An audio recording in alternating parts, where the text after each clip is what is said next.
and a good experience. Around Town Movers for that local or cross-country move. Timothy, Around Town Movers, in my opinion, are the best. That's Around Town Movers. Call them. You're listening to America's Web Radio on the AmericasBroadcastNetwork.com. Thank you for listening. Welcome. This is Detailing Addiction. I'm Dr. Susan Blank. You're listening to America's Web Radio. Today in studio, we have a very special guest. In fact, right before we came online, I let her know just how long I have known her, which is ancient of days. Known Carol Miner, who's a licensed clinical social worker since the early 90s. Yes, we'll say it out loud. Carol has a master's degree in social work from the University of Georgia, and she is the director of the Employee Assistance Program for Gwinnett Medical Center, Gwinnett Hospital System, and she's also the director for the behavioral health component of the Family Practice Residency program at Gwinnett Medical Center. So Carol comes with a wealth of knowledge and information regarding our topic today. And we also have with us David Donaldson from the Atlanta Healing Center. So hi, you guys. Hey, hi. I just want to jump in there that I've known Carol almost as long as that. Almost. In the mid-90s, she and I actually ran a group together and worked with women dealing with depression and marital issues, and that was a great learning experience for me. I know she taught you much over the years. She has taught me so very much because we were in private practice together for quite a few minutes, quite a few minutes, and have enjoyed the association over the years. I would also like to let our listeners know that if you want to see this streamed live, I'm not sure why you would want to, but in case you would, you can go to America's Web Radio Facebook page, and they have Facebook Live, so we are actually being broadcast. If you have questions or suggestions for your current topic that we're talking about today, or suggestions for future shows, please let us know. And you can also write us on the Atlanta Healing Center Facebook page or on our website. It's also, if you for some reason were not able to tune in right at this moment, you can also visualize this broadcast on YouTube. So you have many ways in which you can listen to the Detailing Addiction with Dr. Susan Blank podcast. You can hear it from wherever you source your podcasts. You can check it out on the America's Web Radio website. You can check it out on Facebook or on YouTube. So, all of that being said, the reason that we're having you here today, Carol, is the big question that's been on everybody's mind recently is, how do you know when something's a mental illness or when it's a behavioral problem? And that is a real important topic, and one that I think you have particular skill set. So first of all, I'd like, just in case some of our listeners don't understand the role of EAP or what an EAP does, if you wouldn't mind sharing with us a little bit about that role that you play and what that role is, and how many people may not even know that their company provides an EAP. I'll be glad to. And unfortunately, a lot of people don't realize that their companies have employee assistance programs. And when they hear the word employee assistance program, the first thing that comes to everybody's mind is that it's a financial resource. Right. Assistance. They're not going to give you cash. Yeah, we're not going to give you cash. We're probably more broke than you are. But the employee assistance programs originated, I don't even remember back to when, it was a long time ago, just let me put it that way. They started out as a place to refer associates or employees with addiction issues to assess and help refer for treatment. It's expanded since then, and currently EAPs provide a number of services.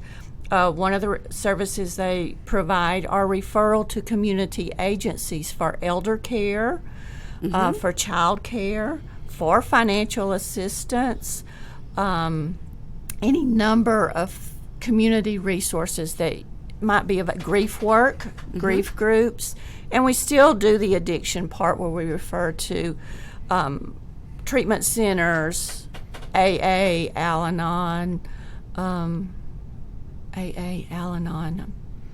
Nar-Anon, and multiple 12-step programs. But we also are involved in assessing associates or employees at companies that may be struggling. They may not be performing well at work. So a manager or a supervisor might refer them to us for us to kind of help assess the situation and see what resources they need. It's such an important part of a employee benefit, actually, and a benefit to the company, because as many of us know who have small businesses or larger businesses, you invest a lot of time and effort in an employee, and you don't want to lose that employee if at all possible. So if there are problems, suddenly a change in behavior, they're showing up late, they're acting out inappropriately, they seem to be falling asleep at work, that there's some kind of problem or change that we don't always know what that is, and it's really not an obligation of the supervisor to be able to diagnose and direct, but it's very important that the EAP can be brought in on an emergency basis and help assess that person and help them determine,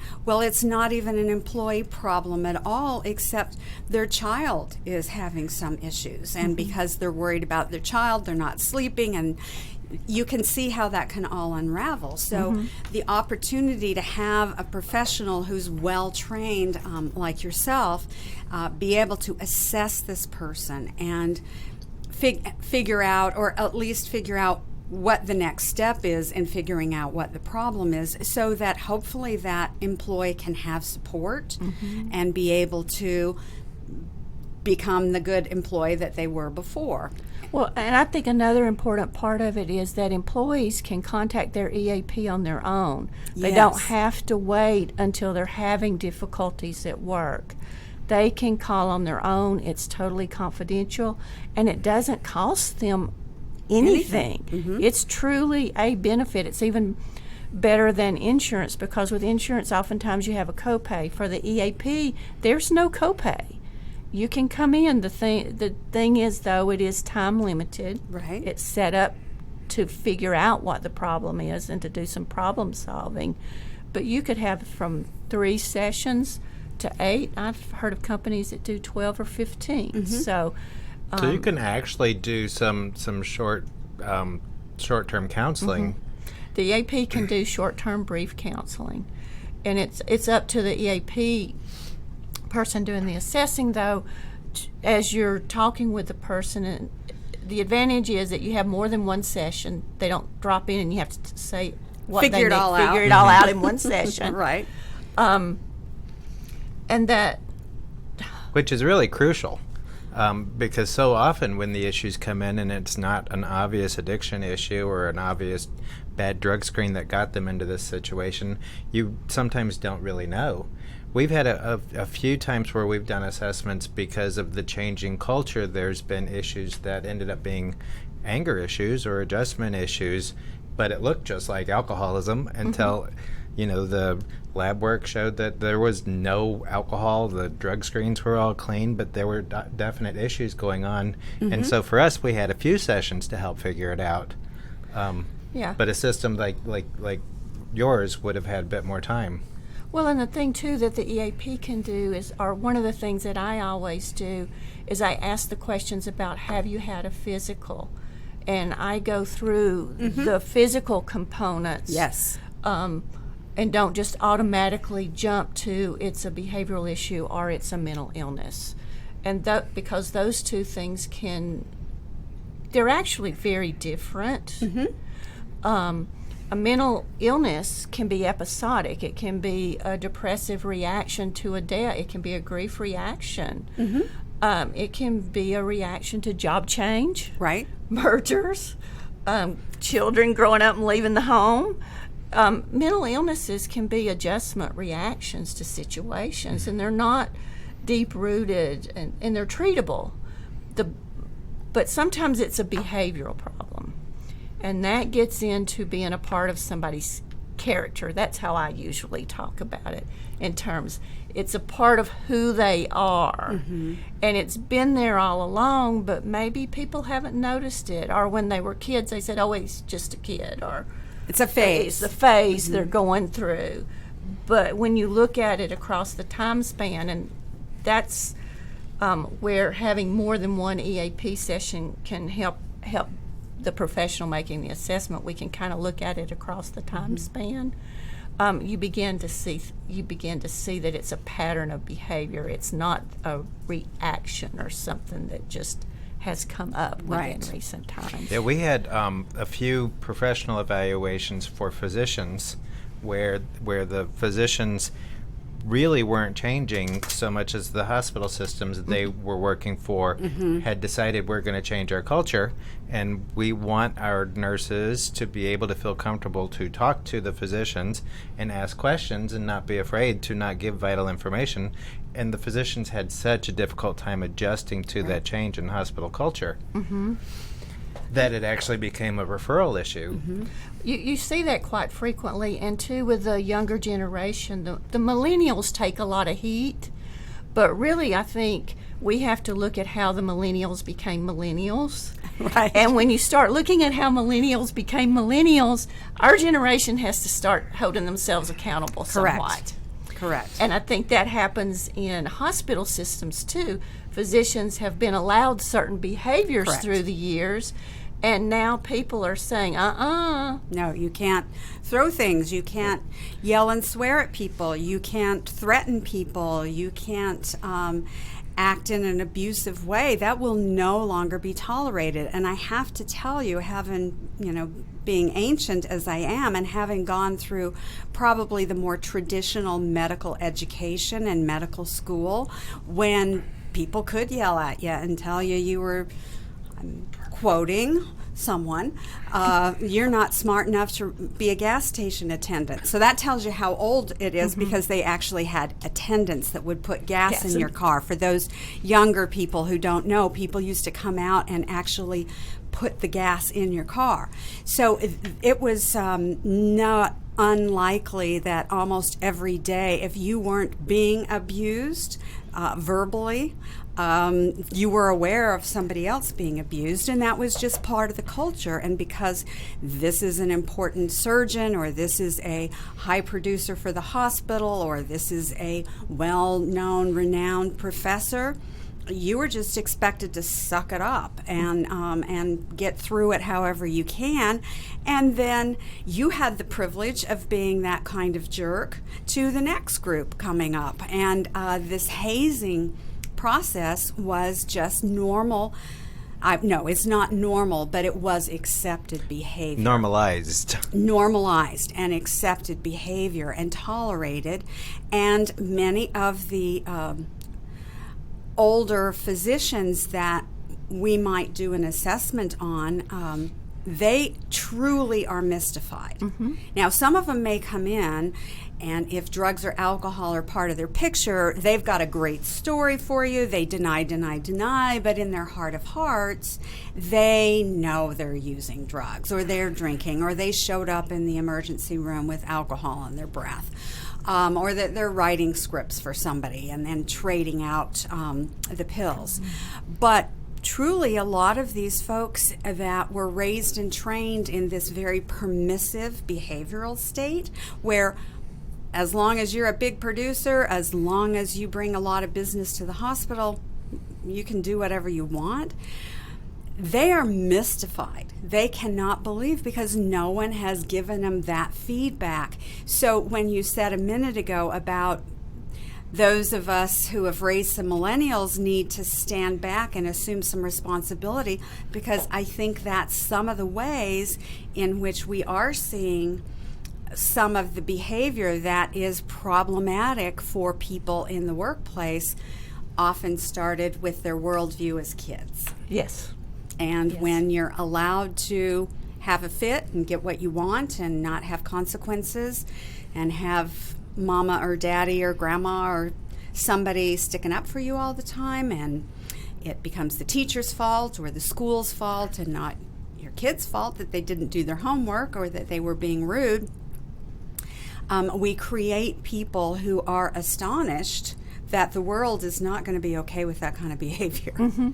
So is it a common experience for you in a EAP situation to have a mom coming in that's her stress is that she can't manage this 5-year-old that won't accept the word no? Oh, sure, but even more than that, it's the mom who comes in who can't manage her 22-year-old who has gone off to college and is just expecting to be treated at college the way he's been treated at home, and his grades are failing. And it doesn't work. It doesn't work. We're going to take a break. When we come back, we're going to talk more with Carol Miner from the Gwinnett Hospital System. Thanks for listening.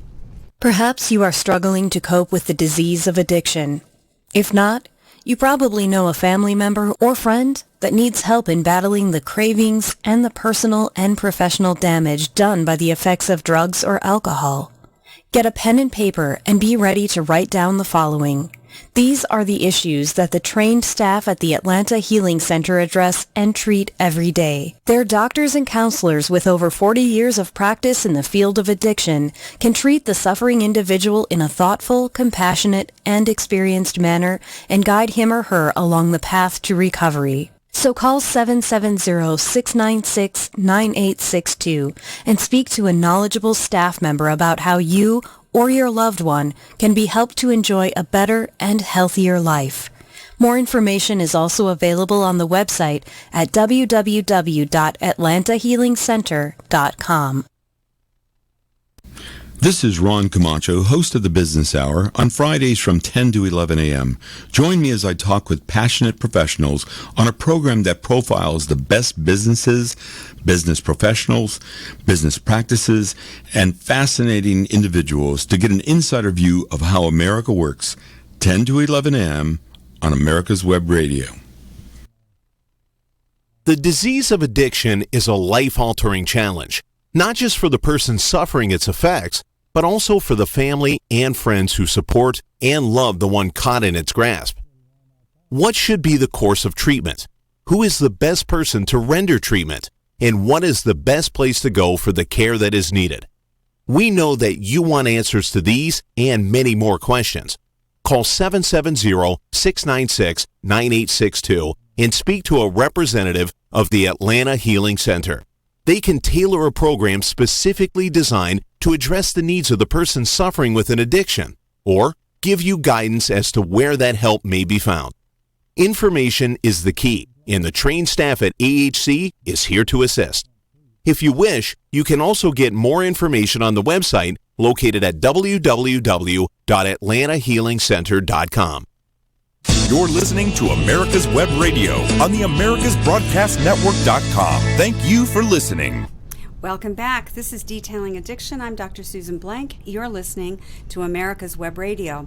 Today in studio, I have David Donaldson from the Atlanta Healing Center, and I have Carol Miner, licensed clinical social worker from the Gwinnett Hospital System. She is in charge of their Employee Assistance Program, EAP, and also she is the director of the behavioral health component of the Family Medicine Residency program.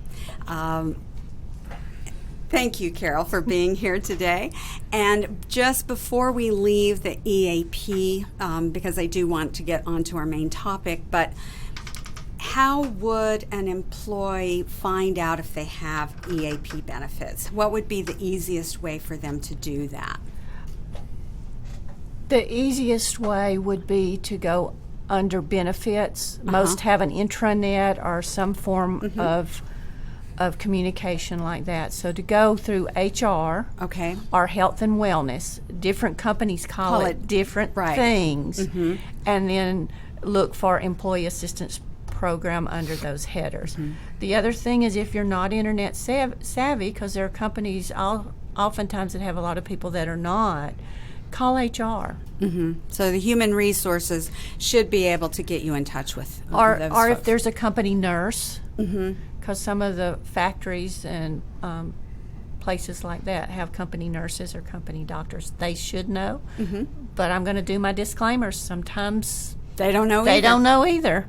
So You have to dig a little bit, and not every company has it, but it is a wonderful benefit, and it's something that people need to know about, because usually when an emergency comes, it's an emergency, and you don't have a lot of time to be looking around or trying to find a good source of help for you, your family member, or an employee that you're working with. and most are 24 hours.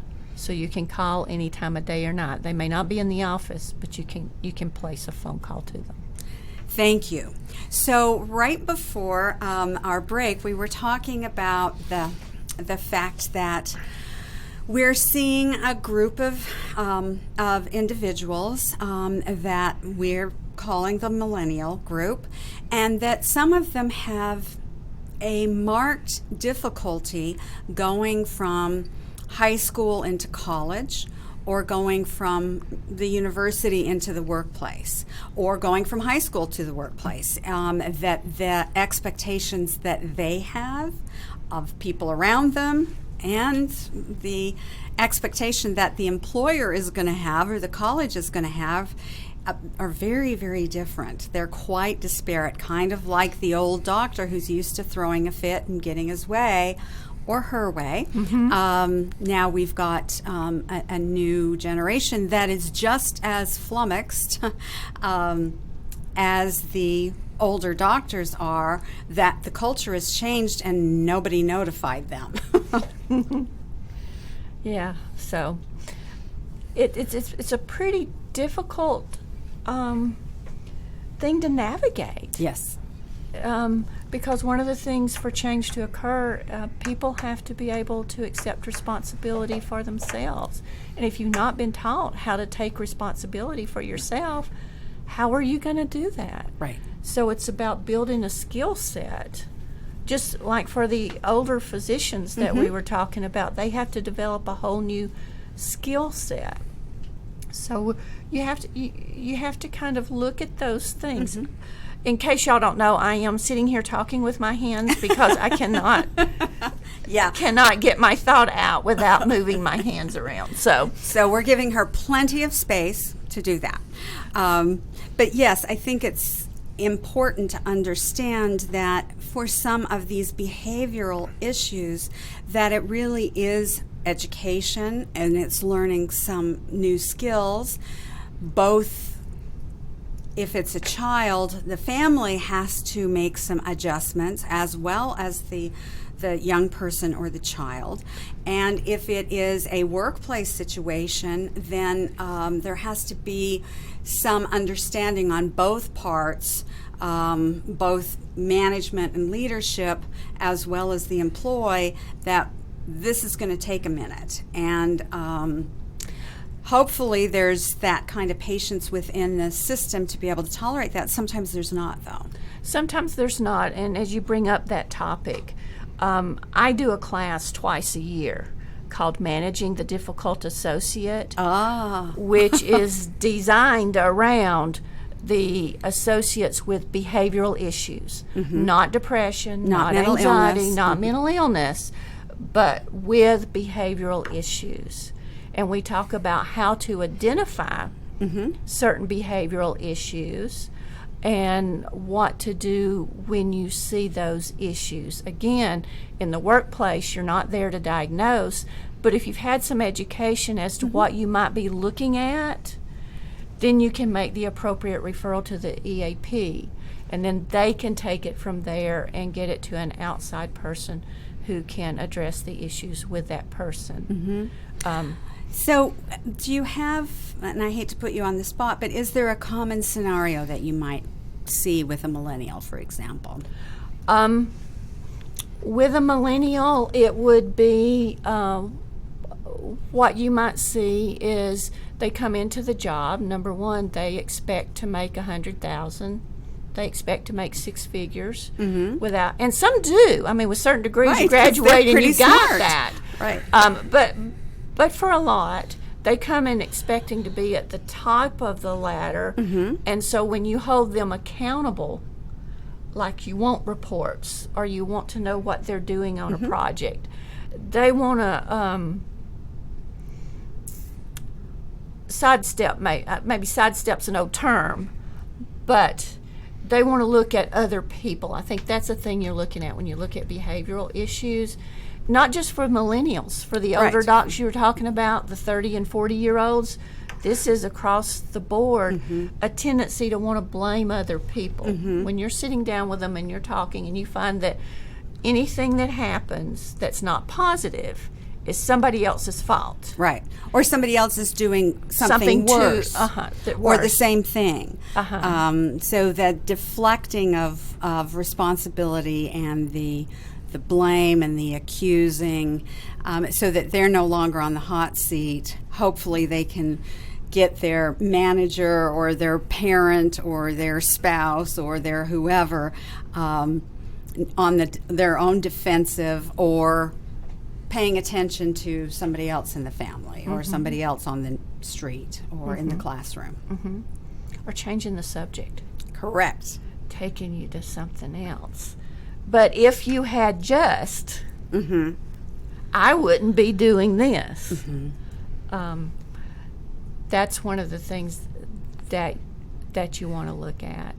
Also, it's kind of like the, and I'm going to take it away from the millennials if that's okay. Absolutely. Take it wherever you think it needs to be taken. If we're looking at behaviorals, there's oftentimes feels like there's not a conscience. Yes. And there's some differing opinions on where that gets formed, and if you're born with it, if not. But oftentimes it feels like there's a coldness. And I tell people you can maybe I'm taking it a little too far, but you can actually see it in their eyes. If you look beyond, the eyes are the window to the soul. There's some things to that. For example, I was interviewing a person one point in time, and they had been in had their own business, and a competitor had come in and gotten a contract away, and he perceived it as they had stolen the contract from him. So when I asked what he did, he just looked at me and said, "Well, I went and stole their business," and felt nothing about it. So that's the kind of thing that I think you're looking at, because that was okay. Right.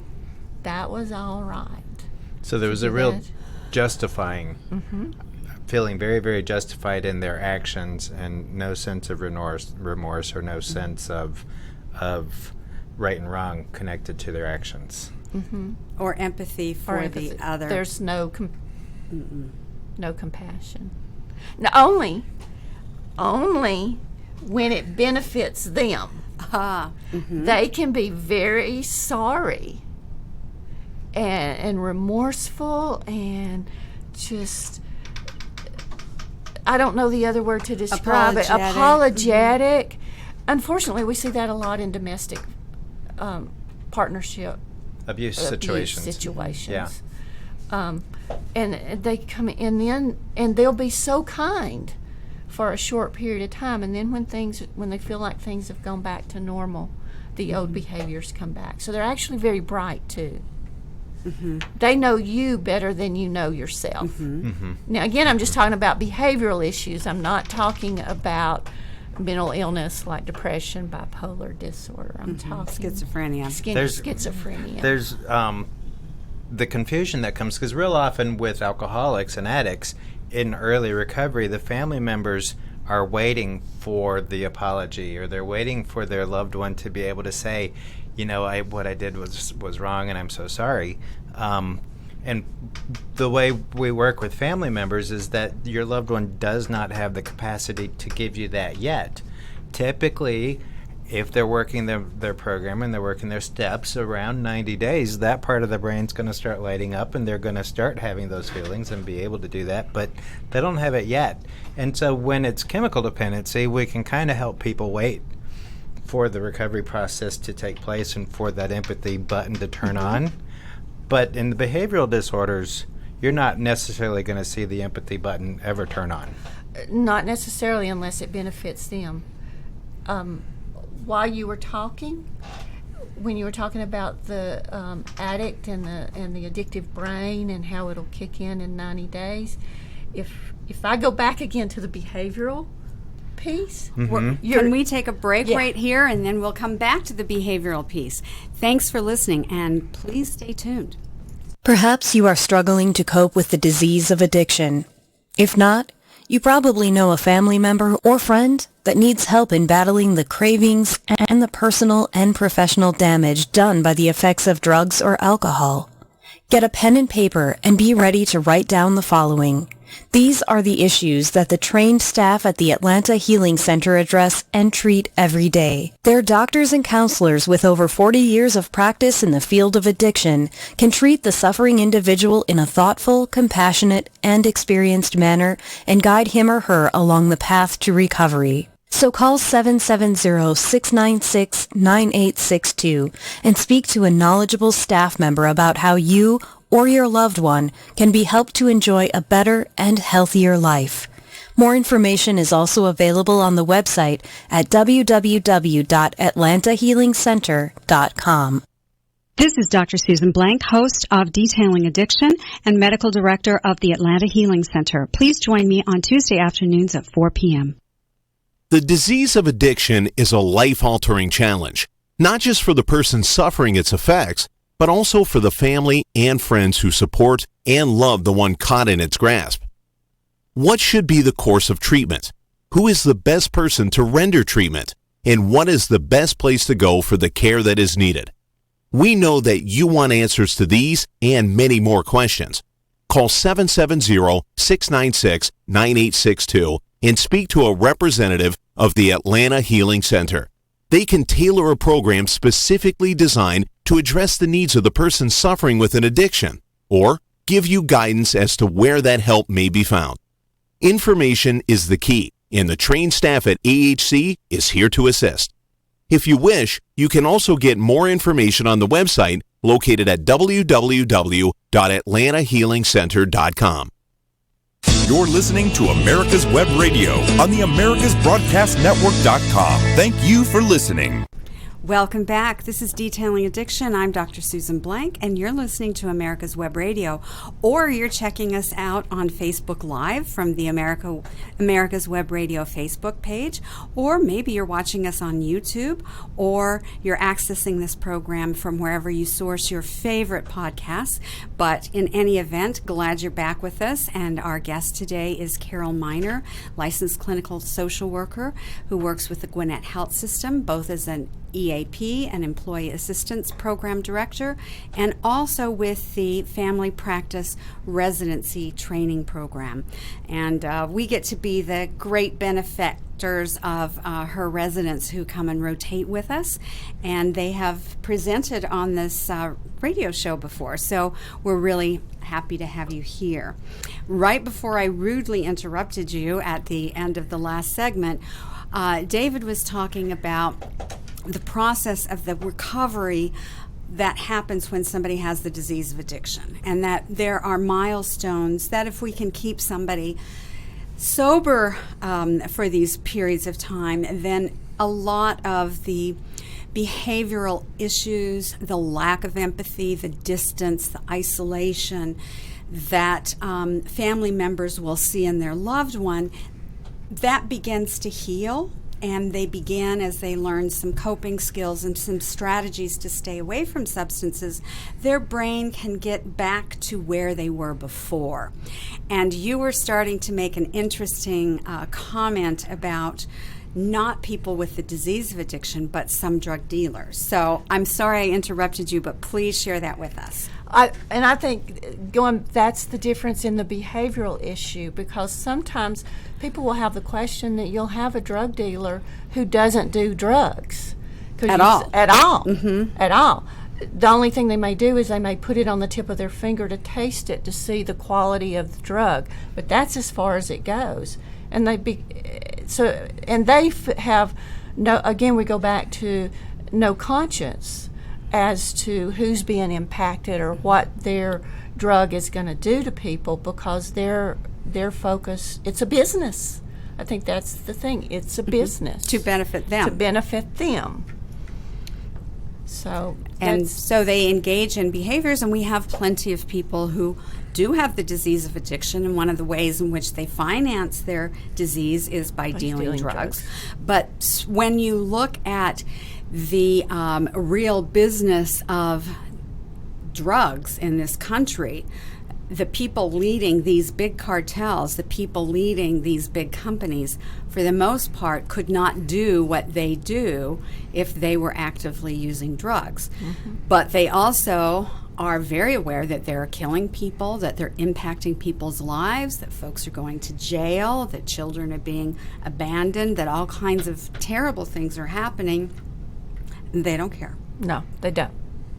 They truly don't. They'll be remorseful if they get caught. Mm-hmm. I'm reminded of the work of Dr. Gary Bird that he does with the anger management, because in his training for people to become certified to work with anger management, he absolutely just tries to extinguish any sort of being a good therapist. He does not want you listening to the story. He doesn't want you buying the story, supporting the story at all. He wants you just looking at the action.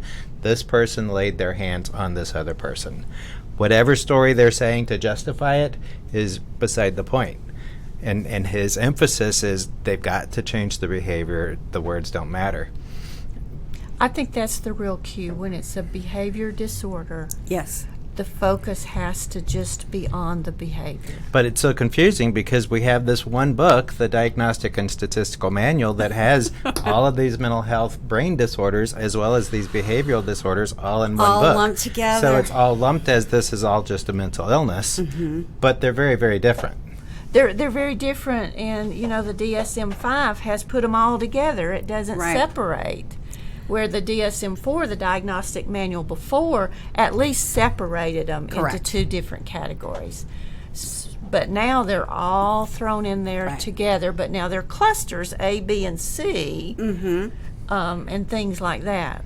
And to me, I think that would make it more confusing for the general population. Right. Because it's all one book. Because it's all one book, and you go on the internet and you look.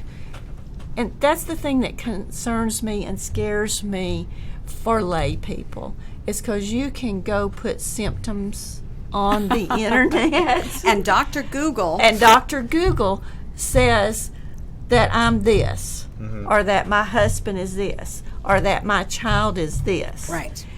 So I think I always like to caution people, these are categories. Right. And there has to be more than one thing. Right. It has to be 5 or 6 of these different things. So over a period of time. And not attributed to, and they were drunk, or and they were having an epileptic seizure. And they were in a diabetic hyperglycemic state. Yes, there's a lot of caveats, and it's not easy, as we all at this table admit. It is not easy to diagnose someone, and it's not a one and done kind of situation. We have to see them over time. We have to get a lot of information, not just from the individual, but from other people in their lives. And we have to meet with them using our skills and our knowledge, and we're still going to be wrong sometimes. So to your point, Carol, and thank you, that is really important that we understand that, yes, it's tempting, and yes, it's tempting, but we need to be really careful. And while sometimes I don't always agree with what the APA says, the American Psychiatric Association, there are it's right for us to not be trying to diagnose public people just from watching their behavior, because we don't know their intent and we don't know what other things may be influencing. And so that is out of line for people, in my opinion, and the APA, that we should not be, unless we've actually interviewed and treated that person, and then we shouldn't be talking about it because that's violating their privacy. So we have to be careful, because it can get really tempting, but it's not necessarily going to be a right conclusion or a fair conclusion for that person. To your point, when I'm working with people, oftentimes I do not know the title of this song. It's a country song, but it's about a gentleman that gets on the train in the city, and he's got 3 little boys with him, or kids with him, and they're just wild and they're all over the place. And people are looking at him, judging him about his parental skills. But then somebody says something to him, and you find out that these kids' mom has just died. So he's just lost his wife, and his kids are acting out because of that.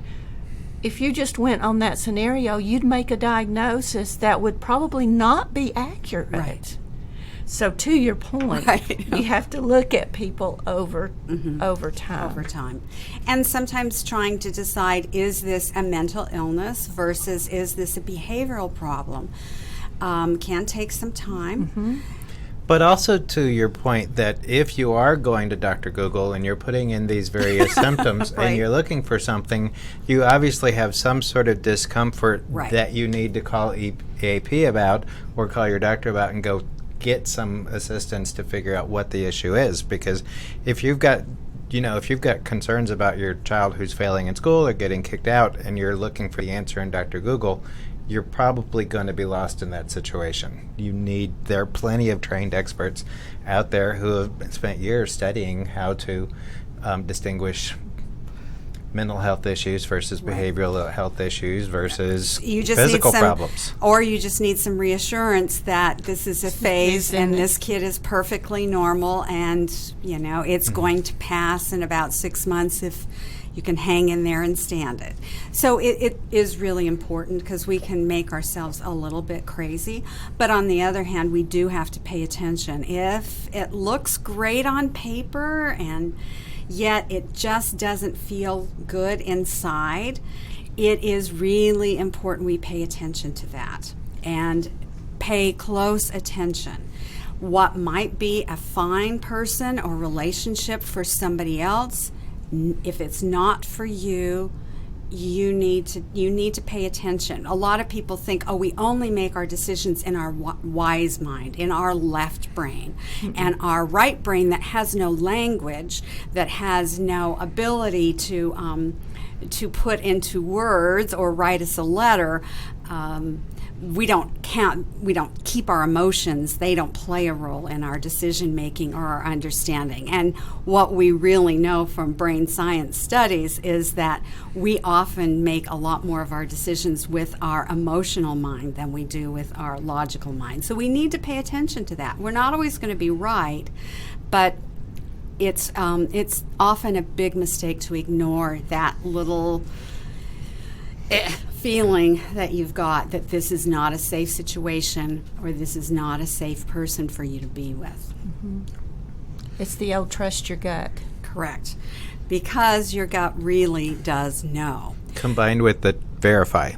Trust and verify. Trust and verify. Yeah. We're going to take a break right now. When we come back, we'll talk more about how do you know the difference between a behavioral problem versus a mental illness. Thanks for listening. Perhaps you are struggling to cope with the disease of addiction. If not, you probably know a family member or friend that needs help in battling the cravings and the personal and professional damage done by the effects of drugs or alcohol. Get a pen and paper and be ready to write down the following. These are the issues that the trained staff at the Atlanta Healing Center address and treat every day. Their doctors and counselors with over 40 years of practice in the field of addiction can treat the suffering individual in a thoughtful, compassionate, and experienced manner and guide him or her along the path to recovery. So call 770-696-9862 and speak to a knowledgeable staff member about how you or your loved one can be helped to enjoy a better and healthier life. More information is also available on the website at www.atlantahealingcenter.com. This is Ron Camacho, host of the Business Hour, on Fridays from 10 to 11 a.m. Join me as I talk with passionate professionals on a program that profiles the best businesses, business practices, and fascinating business professionals to get an insider view of how America works. The Business Hour from 10 to 11 a.m. on America's Web Radio. The disease of addiction is a life-altering challenge, not just for the person suffering its effects, but also for the family and friends who support and love the one caught in its grasp.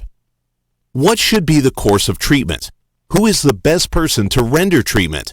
And what is the best place to go for the care that is needed? We know that you want answers to these and many more questions.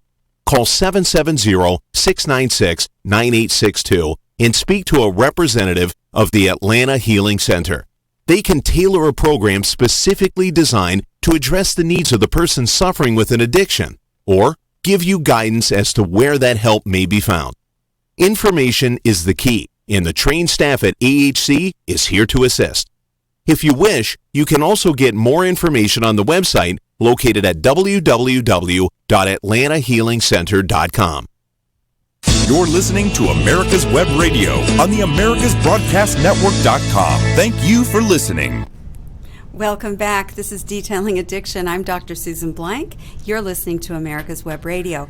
And today in studio we have one of our favorite people, Carol Miner, who is a licensed clinical social worker, and she works with the Gwinnett Health System Employee Assistance Program as well as their family practice residency.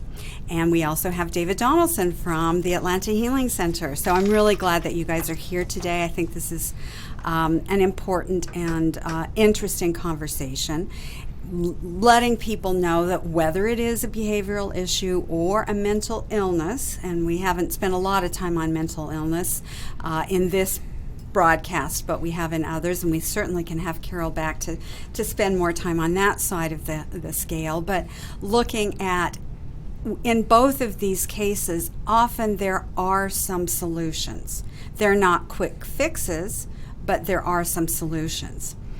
So in our break, we were talking a little bit about how do people seek support and help when they have these questions that, David, you were raising, Dr. Google, trying to figure out where to go. And if they have a thought or a concern, then they probably might want to check it out. And often, to your point, Carol, at the break, you were talking about they often go and see their primary care doctor first.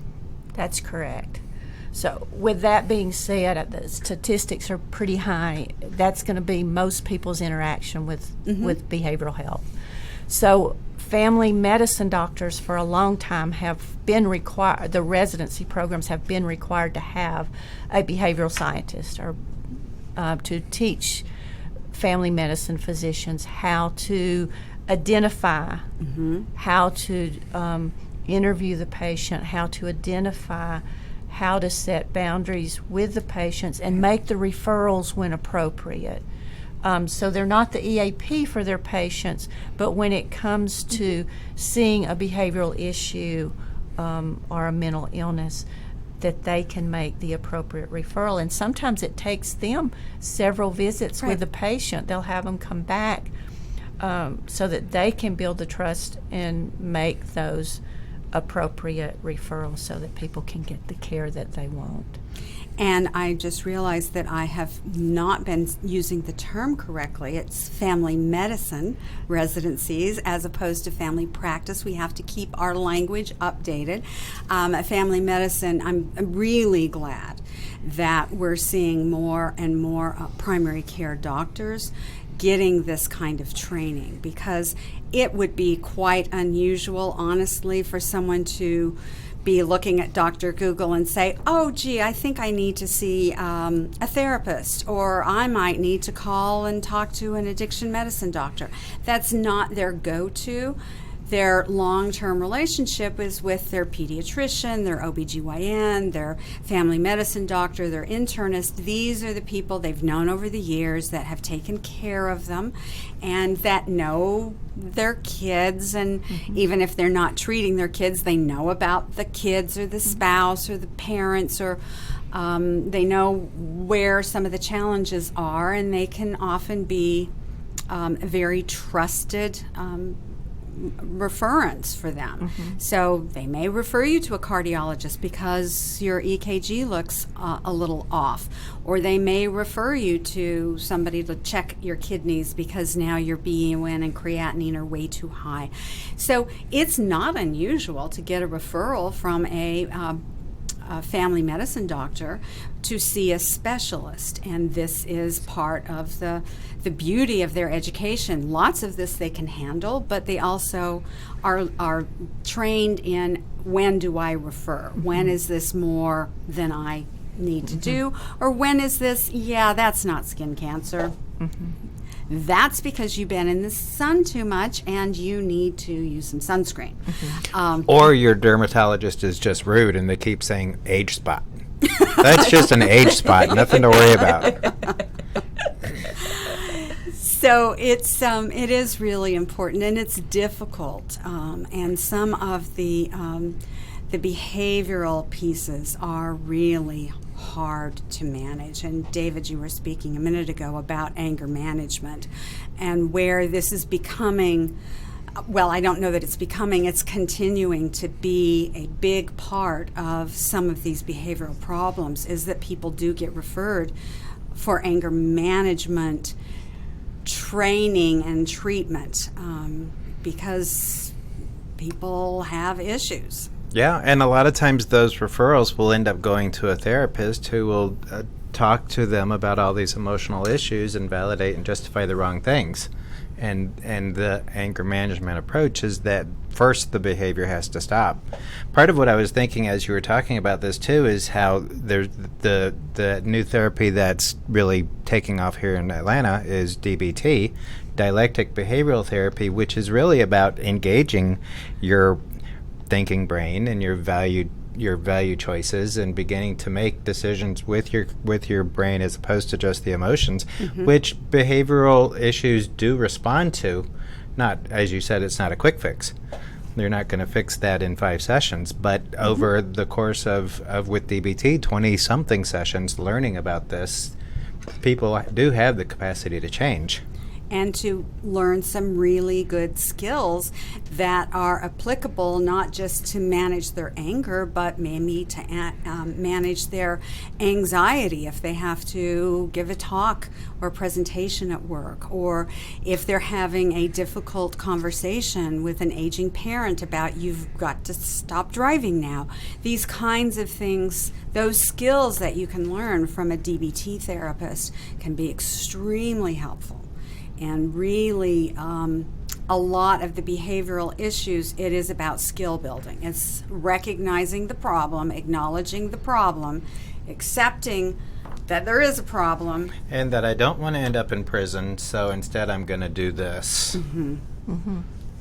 Well, and that's a lot of people with the behavioral issues, too. They, to your point, they make their decisions based on emotion.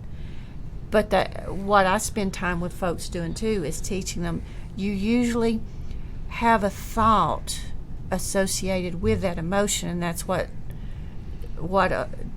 if I'm understanding DBT correctly, getting in touch with what the feeling is. Right, the physical feeling. Often there's a physical feeling even before there's a thought or an emotion and labeled. Finding that. Because you do feel it in your body somewhere. If you notice... by the time we get to be adults, so we're so out of touch with our bodies because we've been told you don't cry or you don't or sit still or do that. So we get out of touch with our bodies. But if you can get back in touch with your body, you know where those feelings are. For the addict, Absolutely. You know when you're feeling it. You'll feel it in your belly. You'll feel it in. You'll clench your fists. You'll grit your teeth. Right. You'll furrow your brow. if you can get back in touch with your body, then that can help you be aware of that, and hence a lot of referrals to yoga, Tai Chi, meditation, mindfulness. A lot of people think those things are hokey, but they're really not. They've been proven to work with bringing you back into the reality of the moment and the situation. I was actually reading about this not long ago, and what I was reading, they were talking about the difference between fear and excitement is just 3 fingers, and it's putting your fingers at your belly button. Fear is higher up here. It hits you in the solar plexus and takes your breath away, whereas excitement is a little bit lower. And to your point, it is completely connected, just 3 fingers apart, those 2 very different feelings. And if you were to measure someone's vital signs, if they were riding a roller coaster, if they were watching a scary movie, or if they were having an orgasm, they all look exactly the same physiologically. The blood pressure's up, heart rate is up, pupils are dilated, body temperature is up. They look the same. How we interpret them, often the music that goes along with the soundtrack helps interpret, but they're physiological changes that look the same from the outside. So it's really important to get back in touch, because the earlier you can recognize what's your warning sign, then breathing can help. Then distraction can help. Picking up the phone, calling your sponsor, going to a meeting. You can take and make interventions at that point. If you wait till you're in a rage or a panic, or you're about to pick up the bottle or the phone, I can guarantee you're going to pick up the bottle and not the phone. But if you're aware of what your body's telling you, that this is a dis-ease or an uncomfortable feeling state, I need to take some kind of action to change this, and it doesn't have to be yelling and screaming or harming somebody or relapsing. There are other options. So getting back in touch with ourselves physically, really, really important, and very hard to do. Very hard.